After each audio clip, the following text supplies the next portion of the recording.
मराठा समाजाला ओबीसीतून आरक्षण मिळणे शक्य होणार नाही असे स्पष्ट करीत राज्य शासनाने जाहीर केलेले 10% स्वतंत्र आरक्षण मराठा समाजाने मान्य करावे असे आवाहन रिपाई नेते केंद्रीय सामाजिक न्याय राज्यमंत्री रामदास आठवले यांनी केले आहे। सोलापुरात प्रसार माध्यमांशी बोलताना आठवले यांनी मराठा आरक्षण प्रश्नावर भाष्य केले।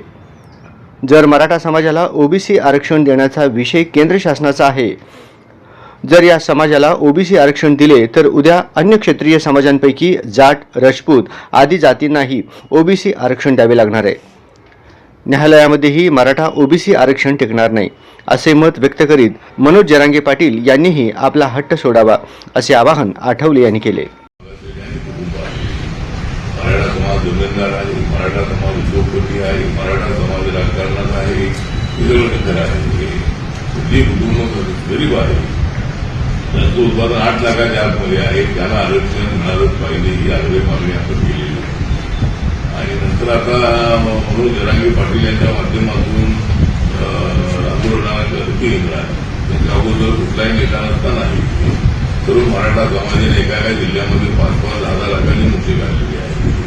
कुठल्या उत्पन्न दिली आणि फक्त त्यांच्या निवडणुकीमध्ये आणि ते आपल्या मराठा मंत्री आहे त्या मुली त्या ठिकाणी फक्त त्या कोणाची वाचन करता त्याच्या निवडणुकीच्या द्यायच्या असा एक ऐतिहासिक अशा पद्धतीचा आंदोलनाचा जो भाग आहे तो मराठा समाजाने पहिल्या टप्प्यामध्ये पार पाडलेला आहे। नंतर मनोज जरांगे पाटील यांच्या उपोषणानंतर त्यांनी मराठा समाजातून गडबडून जागा केलेला आहे आणि सगळ्यामुळं त्यांनी सरकारला एकदम दिल्लीत आणलेलं होतं निर्णय घ्या आणि सरकारने निर्णय घेतलेला आहे। आता जे कुणबी रेकॉर्डला आहे त्यांना आरक्षण ओबीसी आहे।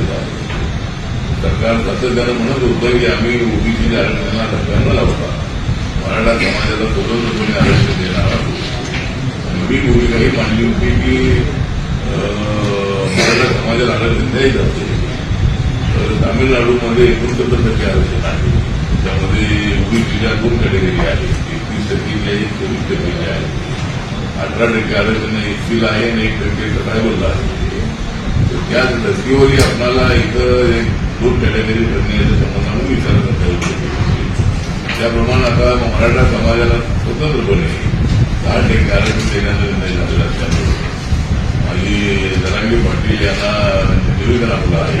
आता त्यांनी पुन्हा आंदोलन करून आम्ही आंदोलन करून विरोध आलेलो आहोत। अशी आंदोलनं केली खूप विरोधात नाही आणि कधी थांबायचंही आपण ठरवलं आणि त्या पद्धतीनं मला असं वाटतं की आता 10% आरक्षण मिळालेलं आहे, त्यामुळं आता आंदोलनाच्या